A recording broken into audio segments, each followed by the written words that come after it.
as public enemy number one in the United States is drug abuse. Drugs are menacing our society. What are your thoughts on the drug problem? I had a great time doing drugs. So tonight, from our family to yours, from our home to yours, thank you for joining us. This is the Peace on Drugs. Hey Peaceniks, Aaron Akulis here to wrap up the year of 2021 in this 28th episode of the Peace on Drugs podcast. If you are listening to this, I should tell you that this special was filmed and available with video on YouTube. And if you are watching, you might notice I got a haircut. Why did I shave and cut off my long hair? I'd like to say it was a decision based on infiltration, pseudo-assimilation. Here comes that hip-hop instrumentation. I'm a Trojan horse in my transfiguration. Sorry. Every time I accidentally rhyme, I go all Wu-Tang. Remember, presidents are temporary. Wu-Tang is forever. Anyway, I got off track. I'd like to say I cut my hair for the same but opposite reason a DEA agent would dress like a hippie to bust someone selling mushrooms. I'm dressing like an average church-going, clean-cut American so I can get more people to listen to what I'm saying about drugs. So I'm not just another long-haired, bearded hippie talking about legalization. Assimilation for the sake of bringing change from within. The noble haircut. Sacrifice for the greater good. But no, if any of this works out that way, it's only by accident. I cut my hair because I went to see my grandma for Thanksgiving. And she really didn't like my long hair. And my grandma is the sweetest and kindest person in the world. So anyway, this New Year's special is going to be a recap. But not just of all the things you may have already heard. If you wanted to know what we covered this year, you could just listen to the podcast, as most of you did. Instead, I'm going to talk about some of the things I learned this year while doing the podcast and doing research for the podcast. I want to talk about what it was like doing a podcast. Brand new to doing interviews and having recorded conversation with complete strangers. I'd like to start today with some of the interesting things I learned researching the podcast that never got brought up or may have only been briefly touched on. I'm going to do this by walking you through what a day off with me might look like. I start my morning, as most of you probably do, with my first drug of the day. I grind up some coffee beans, brew a pot of coffee, and then sit and have my morning cup with my avocado toast and a good book. I start the day off with a stimulant and get that feeling of excitement as the caffeine enters my bloodstream. By now, some of you are probably rolling your eyes. You might be thinking something like, yes, caffeine is a drug, but come on, man. It's not like a drug. Before researching this podcast, I would have rolled my eyes as well. But one of the wonderful books this podcast led me to this year helped me to see this drug differently. The book was This Is Your Mind on Plants by Michael Pollan. The book focuses on 3 different natural drugs: opium, peyote, and coffee and tea, caffeine. I learned some interesting things about the history of this drug that is the most widely used psychoactive substance on the planet. We even give it to our children. This doesn't seem strange after all. If you're like me, you probably don't even remember the first time you had caffeine. I just always remember it being a part of my diet, mostly through soda and tea and chocolate. Would we find it strange to give cocaine to a child? I can feel those eyes rolling again. But cocaine is another natural stimulant found in coca leaves, and when the leaves are brewed in a tea and the cocaine isn't extracted and snorted in a higher concentration, it's actually a mild stimulant more similar to caffeine.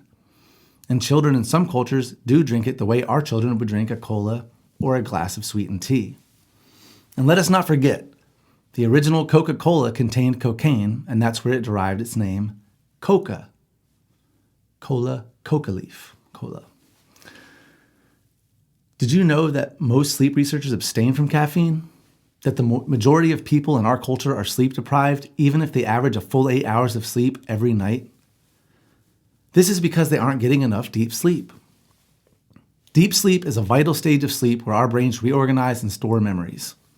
And this lack of deep sleep is largely due to our consumption of caffeine.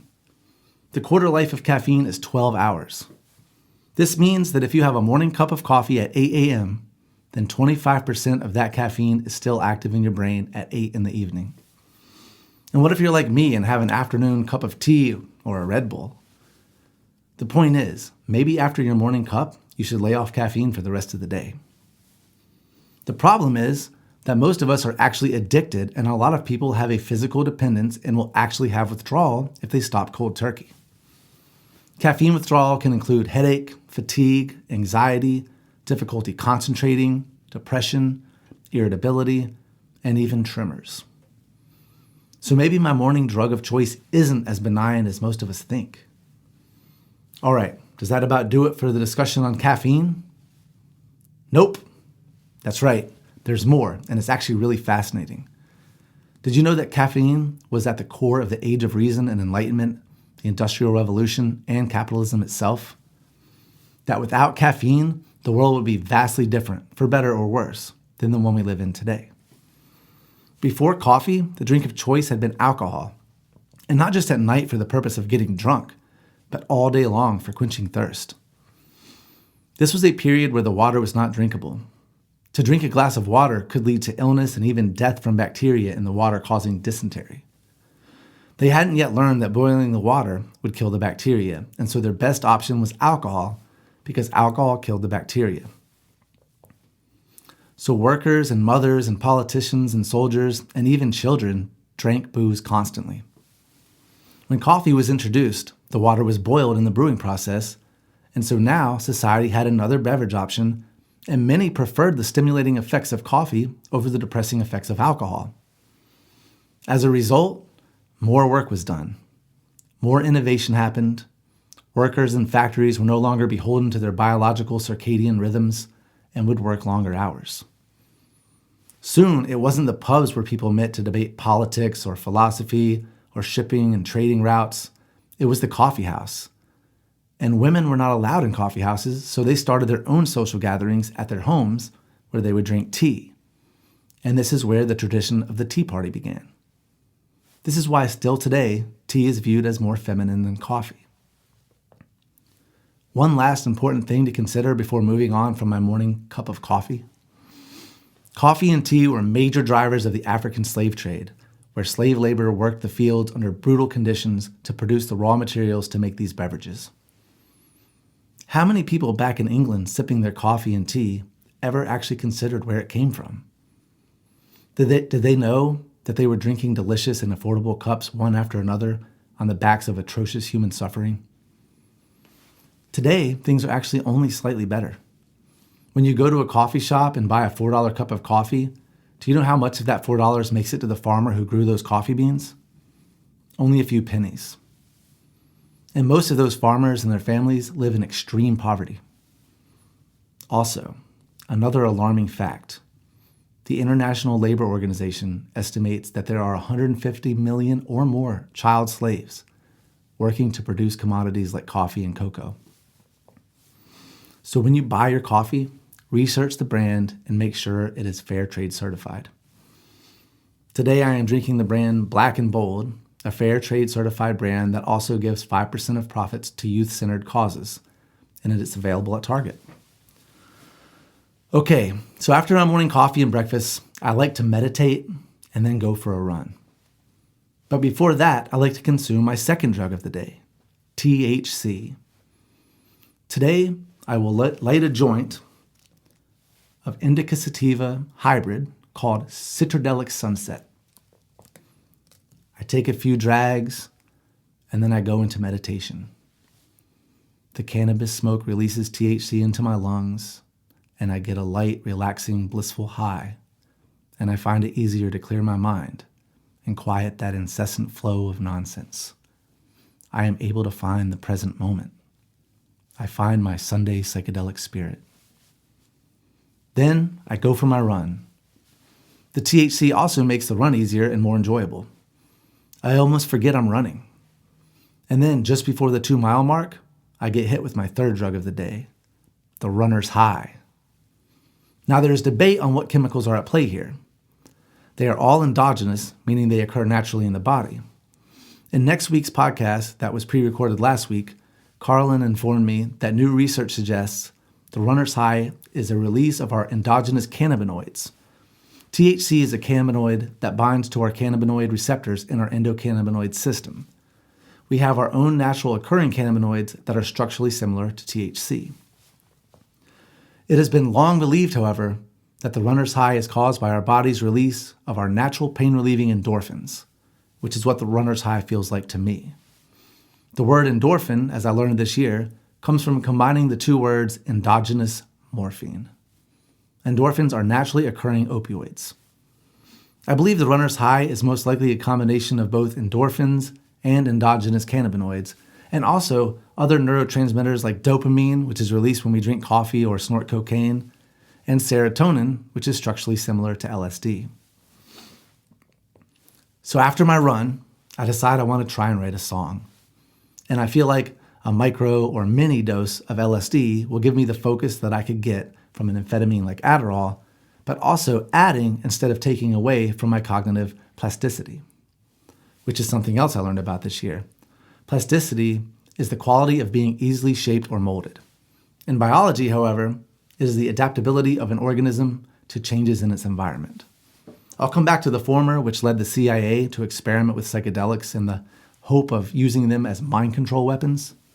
But with the latter, this adaptability is great to have cognitively when working on fiction or an art project, or for me, writing a song. A drug like an amphetamine or cocaine will get me focused, but too focused. I tend to get stuck on a specific thing, unable to think outside the box. A word or phrase or a chord progression that I cannot get away from because I lack the adaptability. Cannabis is also great for cognitive plasticity. So after I eat a quarter of one blotter paper hit of LSD, I put a sativa-heavy hybrid strain of cannabis called Strawberry Diesel in my glass pipe, and I take a few drags. Now I'm ready to begin writing a song. This brings me to my New Year's resolution, to stop procrastinating. For instance, if you are listening or watching this on New Year's Eve, the day it was released, know that I shot this entire thing yesterday. I had plenty of time to finish it over the last 2 weeks, but I am the king of procrastinating. I should play In Death on my Oculus because it's a good workout, or let me sharpen my dart game. I should water my herb garden. Then by the time I'm ready to sit down and write a song, half the day is gone. So 2022 is the year I stop procrastinating. Everyone should have a resolution and stick with it. Or see how long you can stick with it. If I can make it to March, I'll be happy. So after procrastinating, I spend the next 3 hours writing a song I name Revolt of the Guinea Pigs. It's a song based on the 60s movement in the Bay Area of California. The Revolt of the Guinea Pigs is a phrase I learned this year reading the book Acid Dreams by Martin A. Lee and Bruce Schlain. The guinea pigs were the young people of the 1950s and 60s in San Francisco who were unwittingly dosed by the CIA with all sorts of drugs ranging from PCP and speed to STP and, of course, the drug they really thought could be promising, LSD. The CIA operation was called MK-Ultra, which, by the way, is not a tinfoil hat conspiracy. The operation was declassified in 2001, and the surviving information was released to the public. The CIA would dose people and then follow them around and observe them and take notes. A strange and voyeuristic part of MK-Ultra was called Midnight Climax, where the CIA hired prostitutes to slip drugs like LSD into men's drinks at the bar and then hit on them and then take them back to the hotel and have sex with them, where the CIA would secretly watch. That is so creepy. The good part of this story was the revolt. The revolt of the guinea pigs refers to the counterculture movement that came out of these experiments when the mind control hypothesis proved to be false, and in fact, people under the influence of LSD tended to be harder to brainwash, which is the very reason the young people in the 60s were the first generation of Americans to stand counter to the goals of the American war machine. They strongly opposed the Vietnam War, and protests erupted all across the country. Protest songs were sung and heard all around the globe. This revolt, however, was what led Nixon to wage a war on drugs. He passed the Controlled Substance Act in 1971, creating 5 schedules for drugs and penalizing them heavily, especially the drugs that hippies and black people like to use. And also with this came a major propaganda campaign to ruin the reputation of the peace, love, and harmony drug, LSD, with stories of people taking LSD and thinking they could fly and leaping off buildings to their death. Or the man who believed himself to have been turned into a glass of orange juice and that if he tipped over, he would spill and die. And so he spent his life standing in the corner of a mental institution. Or the kid that went blind by staring at the sun for so long it melted his eyes. Though there may have been an occasional tragedy during this time period, most of these claims were pure fiction. The suicide and schizophrenic rates did not decrease or increase during this time period when LSD was introduced to youth culture and became extremely popular. I myself have taken LSD 100 times or more and find it absolutely amazing. Though earlier in my experiences with LSD, I had some frightening trips because of the anxiety that came from all the stories I heard in Dare and other propaganda that swam around our culture. This idea that a wrong dose of LSD, a drug given the unfortunate nickname acid, could cause permanent psychosis, led to some bad trips myself, fearing that I was going insane. And this propaganda campaign is the reason that still today, LSD is not being used in most psychedelic research labs. Why nonprofits like the one John Sharp works for, who was on this podcast, the Beckley Foundation, chose to use psilocybin instead of LSD, which was the founder Amanda Fielding's first choice. But as the dust settles from the disinformation of the drug war, and as information is spread more freely, the truth is slowly finding its way into the light. And that's a good segue into why I wanted to do this podcast. Then we will get back to my wonderful drug-filled day. Okay, so it's 1971, and I'm a journalist, and I start seeing all this propaganda, all this misinformation about LSD, and I write an article pointing out the absurd exaggerations. I expose the truth and the reasons everyone is being lied to. It's 1971 and there is no internet. The only way I can get people to read is to publish it in a magazine or newspaper. But all the major publications are invested in the anti-drug movement and they're actually in on the propaganda. My article would never see the light of day, not in the mainstream. Or say I was a documentarian and I made a documentary about the misinformation. There's no YouTube or Hulu or Netflix. There's only a few channels owned by a few networks, and they are all invested in the anti-drug propaganda. A lot of it coming from them. I'm a radio broadcaster in 1971. Everything is censored by the FCC, and almost all the FM stations are owned by a few large corporations. They are all in bed together. The radio stations, the television networks, the press, the newspapers, and because of this, they control 99% of the opinions that Americans hold. We don't live in that world anymore. The internet has changed everything. They have lost their monopoly on information. And I'm thankful for the new giants on the block like Apple and Spotify, because I get to do my podcast uncensored, spreading the truth about this god-awful, inhumane, racist, insurmountably expensive, and unwinnable war on drugs. That's why I wanted to do this podcast. Because I could. Because I heard people like Dr. Carl Hart talking openly and honestly about using drugs and the negative impact the war on drugs has had all over the world. And I was ready to join the conversation. I began feeling that with all the books I've read and stories I've heard and things I'd been through myself, that it would actually be selfish and lazy not to do this podcast. The truth is out there for the taking. And when it comes to prohibition and the war on drugs, I know I'm right. It needs to end, and all drugs need to be legalized and regulated. So in January of this year, I went to the drawing board. Literally a drawing table my wife got me for Christmas, and I started working on the artwork. I lined up some guests, starting with people I knew personally, and I wrote a bio and outlined what the podcast was going to be. My wife's stepmother does web design. I hired her, unsure of how she'd feel about the podcast and the whole drug topic, but she was super cool and did an outstanding job. Next, I set up the spare room that I'm sitting in now as a studio. Finally got that drugged-in head shop-inspired room with a bong and pipes and tapestries and art. And I put a special bookshelf with all the books that are on the podcast subject in one way or another. I bought an extra mic and headphones for my podcast guests. And luckily, I already had most of the recording equipment and knowledge I needed from my music career. I set a launch date for March 15th and released my first 3 episodes as planned on that day. Hosting a podcast was not as easy as I thought, that it would be just hanging out and having a conversation.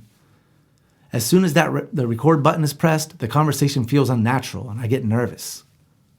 At the beginning, and even still now, though I'm getting a little better, every slight pause I'd try and jump in to fill the dead air, even if I rambled or came in off topic. Have you ever talked to someone you admire, like a great teacher or a distant family member who is really successful, or someone you idolize? You don't want to sound stupid, so you try and sound extra smart, and it backfires. The conversation becomes forced and nervous and weird.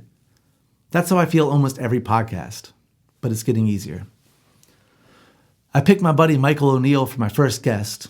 We see eye to eye on the drug war, and he's very intelligent and a great musician, and we dove into a conversation. I was nervous as soon as I hit that record button, but it felt great to do it. My next guest was another like-minded local musician, DJ Big John, who helped me set up my podcast launch party at his bar here in Fort Myers called Eden. My third and recurring guest was my sister, Kristen Jones, who has her master's in Latin American Studies, and she's a great guest for talking about the cartel problem south of the border. A problem that started when we started the drug war and is kept in place by our prohibition laws and is fueled by Americans' money and guns. And I was thrilled to learn that it was my podcast and not my sister's master's degree that opened her eyes to the problems our drug war has created. This meant that my podcast was actually working. I reached out to my childhood friend David Buckley, who owns the Pied Piper Head Shop chain in the North Carolina mountains, and he's been a recurring guest as well. I reconnected with my childhood friend Dustin Matthews, who now grows medicinal cannabis he does it for a living in Florida. I talked with ex-addicts, musicians. I did a drunk New Orleans special in New Orleans with my close friend Brandon. We hung out late night on the street with the homeless in the French Quarter. We bought them snacks and beer and cigarettes and even got one of them a room for the night. I left my GoPro on the sidewalk, and a homeless man with face tattoos was waiting outside our hotel the next morning so he could return it, proving so much of the stereotype wrong. I spent 3 months researching and working on the opioid crisis special, and I learned so much about what is actually going on. Most importantly, it's not an opioid crisis, it's a regulation crisis. Later in the year, I hired my good friend Kevin to help with social media and emails, and he has helped to get a lot of guests who are great for the topic of the drug war. I've talked with harm reduction people, paramedics, journalists, and last week I had my first author guest, David Poses. Peaceniks, this has been an incredible journey so far with ups and downs, and I've learned some amazing positive things about the world. Like William Leonard Pickard, who was serving a double life sentence for his alleged involvement in an LSD lab. He was released just last year. Oregon decriminalized all drugs, and multiple cities and some states are slowly rolling back the prohibition of natural psychedelics. I learned about amazing things other countries are doing with drug laws, like Spain allowing free testing of all street drugs, which are decriminalized. I also learned some tough, hard truths about the world this year. That thousands have been executed for drug possession and selling in the Philippines under the rule of Rodrigo Duterte. That 33,000 people were murdered in Mexico in 2018 because of the cartel problem. That 100,000 people died in the U.S. in the past 12 months because people don't have access to opiates, safe access. This year has been quite a journey, and thank you all for going on it with me, for listening and sharing and not judging. I'm putting it all out there. I've talked openly about smoking crack and being addicted to Vicodin and getting arrested. I'm out of the closet. Or should I say, I'm out of the drug cabinet. So now that I'm out, now that we have recapped the Peace on Drugs 2021, let's get back to my day, shall we? I had my morning cup of coffee. I smoked some bud. I meditated and went for a run. I took a small amount of LSD. I smoked some more bud. I wrote a song called Revolt of the Guinea Pigs. I'm done working for the day, because after all, it's a day off. So I head out to my local pub that's a mile from my house. It's a warm, breezy, beautiful, sunny day in Southwest Florida. The bar is crowded with locals and a few tourists and snowbirds, all there to catch a buzz from drinking alcohol. This is how they will enjoy their vacation or their night off. I order a beer for myself, my next drug of the day. Immediately, I feel the warm, relaxing sensation of alcohol enter my bloodstream, and I want to accompany it with a stimulant. I pull out my Juul and take a drag. Nicotine enters my blood, and I'm feeling great. Ready for some fun bar talk. I take another sip and ask myself, have I learned anything interesting about alcohol this year? Well, I read about a study done by David Nutt in the UK on the dangers of multiple substances.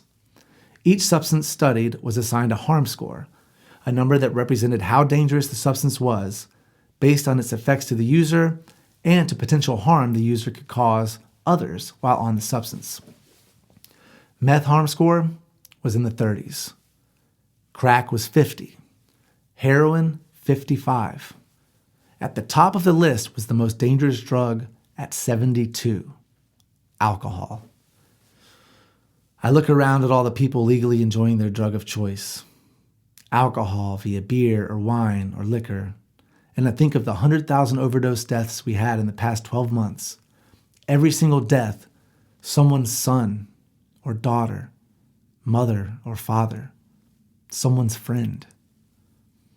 Every life, a life that would have been saved. A loved one someone would still have in their lives had they been allowed to consume their drug of choice legally, the way people all around me are enjoying theirs. I think of all the lives that wouldn't be ruined from arrest and criminal records. Every family that wouldn't be ripped apart by imprisonment. I realize that I'm not a podcaster. I'm an activist. And there is so much more work to be done. Thank you for listening. Subscribe to our email list at www.thepeaceondrugs.com. Follow us on Twitter and Instagram and Facebook at The Peace on Drugs. And keep listening and sharing and spreading the truth. I love you. I hope you have a wonderful New Year's. I will see you in 2022. Peace out.